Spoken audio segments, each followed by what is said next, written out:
SSC ২৬ শিক্ষার্থীরা, তোমরা কি জানো তোমাদের পরীক্ষা নিয়ে কিন্তু কার্যক্রম ইতিমধ্যে অনেকটাই এগিয়ে গিয়েছে। আজকে আমরা সেই কার্যক্রমের অংশ হিসাবে কথা বলবো ফর্ম ফিল আপ এবং রুটিন প্রকাশ নিয়ে, যে বিষয় দুটি খুবই গুরুত্বপূর্ণ এবং রিসেন্ট টাইমে তোমাদের সাথে ঘটতে যাচ্ছে। ইতিমধ্যে তোমরা টেস্ট পরীক্ষা দিয়ে বর্তমানে সময় কাটাচ্ছ, বলতে পারো যে এক প্রকার স্কুল বন্ধ।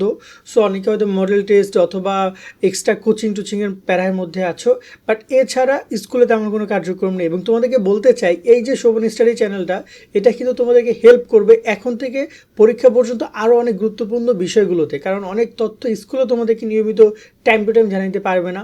সো আমরা তোমাদেরকে জানাবো, তো আমাদের চ্যানেল এবং ফেসবুক পেজ ফলো দিয়ে রাখো। তো ফর্ম ফিল আপ এবং রুটিন প্রকাশ নিয়ে ছোট্ট করে ডিসকাশন করি। ইতিমধ্যে তোমাদের রুটিন নিয়ে কাজ করছে শিক্ষা মন্ত্রণালয় থেকে, কারণ অলরেডি নির্বাচনের ডেট অ্যানাউন্স করেছে তারা। সো এই জায়গা থেকে এখন নির্বাচন কবে বা যাবতীয় কার্যক্রম কবে সেটা তারা জেনেছে, ঈদ কবে, রোজা কবে, সবই জানা হয়েছে। সো রুটিন নিয়ে কাজ করছে। কেউ বলছে এপ্রিল মাসের শেষের দিকে পরীক্ষা হবে, বাট যতটুকু আমরা শুনতে পাচ্ছি পরীক্ষা শুরু হচ্ছে এপ্রিলের শুরুর দিকে। মূলত তোমাদের ঈদ পরবর্তী সময় এই পরীক্ষা শুরু করার পরিকল্পনা তারা রেখেছে।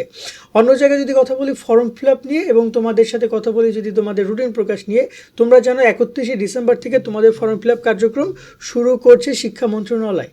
প্রত্যেকটা শিক্ষা বোর্ডের নিকট থেকে এই ফর্ম ফিল আপের নোটিশ প্রকাশ করা হবে। আমরা তোমাদেরকে জানিয়ে দিব কখন কি ফর্ম ফিল আপের বিজ্ঞপ্তি দিচ্ছে বা সামথিং এই রুজের বিষয়গুলো। দ্বিতীয়ত তোমাদের হচ্ছে যে যদি আমরা কথা বলি তোমাদের রুটিন প্রকাশ নিয়ে, সেটা নিয়েও কাজ করছে তারা। কয়েকটা খসড়া রুটিন তৈরি করে সেগুলো অনুমোদন নিয়ে তারপরে প্রকাশ করা হবে।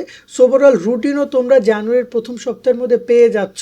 পরীক্ষা সে মার্চ এপ্রিলে হলেও, বাট রুটিন তোমরা পাবা জানুয়ারিতে, যাতে করে তোমরা পর্যাপ্ত সময় পাও। এবং আবারও বলতে চাই, রুটিনে কোনো সমস্যা থাকলে সেটা নিয়ে কিন্তু সাথেই কথা বলবা, কারণ যেন এমন হয় না পরীক্ষার আগ মুহূর্তে সেগুলো নিয়ে কথা বলছো তারপরে সেটা বাতিল করছে।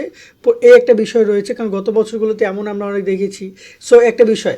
আর একটা কথা হচ্ছে তোমাদের পরীক্ষার প্রস্তুতি এবং পড়াশোনা নিয়ে, তোমাদের সাজেশন নিয়ে তোমাদের জন্য একটা সুখবর আমরা দিয়ে রাখতে চাই এই ভিডিওর মাধ্যমে তোমাদের সবাইকে, যে আমরা তোমাদের জন্য নতুন একটি কোর্স লঞ্চ করছি খুব শীঘ্রই। এই সম্পর্কে আইডিয়া পাবো তোমরা, বা তোমাদের জানাবো আমরা, যেখানে তোমাদের জন্য সৃজনশীল এমসিকিউ গুরুত্বপূর্ণ সাজেশন শিট থাকছে। শুধু সাজেশন শিট, সলিউশন না, বাট আমরা তোমাদেরকে প্রপারলি এমন গুরুত্বপূর্ণ কোশ্চেন রাখছি যেখান থেকে হুবহু তোমাদের বোর্ড পরীক্ষার জন্য প্রশ্ন কমন পড়ে। তো এই হচ্ছে সম্পূর্ণ বিষয়গুলো। এখন সুন্দর করে তোমরা পড়াশোনা করো। খুব শীঘ্রই গাইডলাইন, সাজেশন সব কিছু তোমরা পেয়ে যাচ্ছ, সেগুলো ভালোভাবে দেখে নিও। সকলে অনেক ভালো থাকবা। আল্লাহ হাফেজ।